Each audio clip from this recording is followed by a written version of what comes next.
Bora falar agora sobre disco de boot. Um disco de boot é qualquer meio de armazenamento que contém arquivos e programas necessários para iniciar e carregar um sistema operacional. Em termos simples, ele é a chave que o seu computador usa para ligar o sistema. Quando você liga o computador, o BIOS ou o Wi-Fi, dependendo do sistema que você usa, procura um disco de boot. Quando o encontra, ele carrega o sistema operacional que está nesse disco para a memória RAM e entrega o controle do sistema para ele. Tipos de disco de boot. No passado, os discos de boot eram frequentemente disquetes, mas hoje eles podem ser encontrados de várias formas. Disco rígido, HDD ou SSD. Na maioria dos computadores modernos, o disco principal de armazenamento, onde o Windows, Mac ou Linux está instalado, é o disco de boot padrão.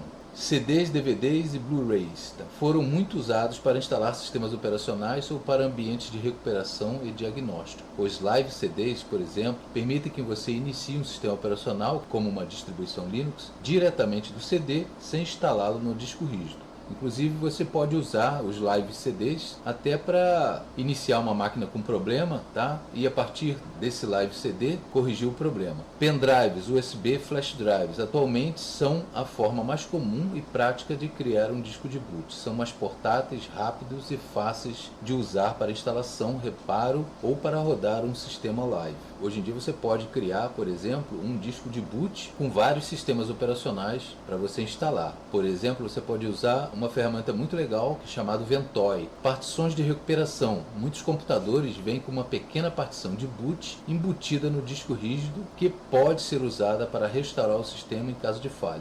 Rede PXE Boot. Em ambientes corporativos é possível iniciar um computador diretamente da rede, sem a necessidade de um disco físico. Para que servem, os discos de boot? Um disco de boot é essencial para várias tarefas, além da inicialização diária do computador. Instalação do sistema operacional, como a gente já falou, tá? É o meio principal para instalar ou reinstalar o Windows, macOS ou Linux em um computador. Recuperação e reparo, se o sistema operacional estiver corrompido ou não inicializar, um disco de boot de recuperação pode ser usado para acessar ferramentas de reparo e diagnóstico, salvar dados e tentar corrigir o problema.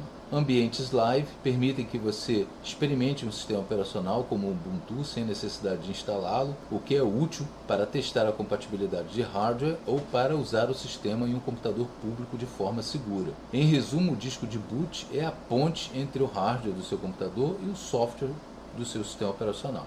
Mas o que exatamente diferencia um disco de boot de um disco de dados? A diferença fundamental entre um disco de boot e um disco de dados está na sua finalidade e nos componentes de software que ele contém. Um disco de boot tem os arquivos e a estrutura necessários para iniciar e carregar um sistema operacional, enquanto o disco de dados serve apenas para armazenar informações como documentos, fotos e programas. Quando você liga o computador, o BIOS ou o Wi-Fi executa o código que está no setor de boot. Esse código, por sua vez, assume o controle e inicia o processo de carregamento do sistema operacional. Um disco de dados, por outro lado, não tem esse código inicial.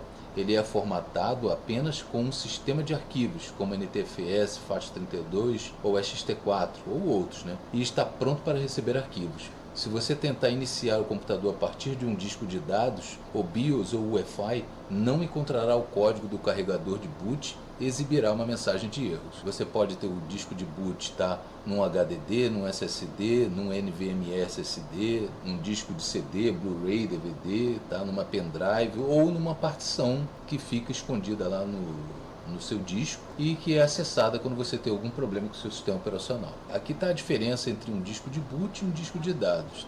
No disco de boot, você tem lá o setor 0, que é o setor de boot. Este é o ponto de partida, ele contém o código de carregador de boot, que pode ser o GRUB ou o Boot Manager, que conseguem indicar qual sistema operacional que você deseja carregar na memória, e a tabela de partições, que diz ao computador como o resto do disco está organizado. E aqui o resumo das diferenças entre um disco de boot e um disco de dados. Então, por exemplo, a função principal do disco de boot é iniciar o sistema operacional. No disco de dados, armazenar arquivos e dados. Conteúdo essencial: setor de boot, carregador de boot e arquivos do sistema. No disco de dados, apenas dados e um sistema de arquivos. Pode iniciar um PC? O disco de boot, sim, ele pode iniciar um PC. Já no disco de dados, não. Isso não quer dizer que num disco de boot você não possa armazenar arquivos e dados. Claro que pode. Tanto é que quando você instala, por exemplo, um Windows ou um Linux no disco, tá? E ele também passa a ser um disco de boot, porque você inicia por esse disco, tá? Você pode normalmente colocar os dados ali no mesmo disco onde o Windows e o Linux estão instalados. Uma boa prática, você instalar o sistema operacional numa partição e os seus dados em outra partição. Tá? Dessa forma, se você tiver o sistema operacional corrompido, os seus dados não são afetados. Ou até mesmo você tem um disco onde você instala o sistema operacional, tá? E o outro disco apenas para você armazenar seus dados. Se um der problema, não afeta o outro. No Linux é muito comum você separar o que faz parte do sistema e o que faz parte dos dados através de partições. Inclusive, uma das formas mais interessantes aí de você criar não só um disco de boot, mas um disco multi-boot, com a possibilidade de você usar diversas ISOs de sistemas operacionais, é uma ferramenta chamada Ventoy. Diferente dos outros pendrives de boot, tá? Onde você só pode fazer o boot através de um único sistema operacional, o Ventoy te dá essa capacidade de você armazenar as ISOs dos seus sistemas operacionais numa pendrive como se fosse um arquivo comum, para depois você poder escolher qual desses sistemas você deseja instalar na sua máquina. Então espero que vocês tenham gostado desses seus comentários e até a próxima.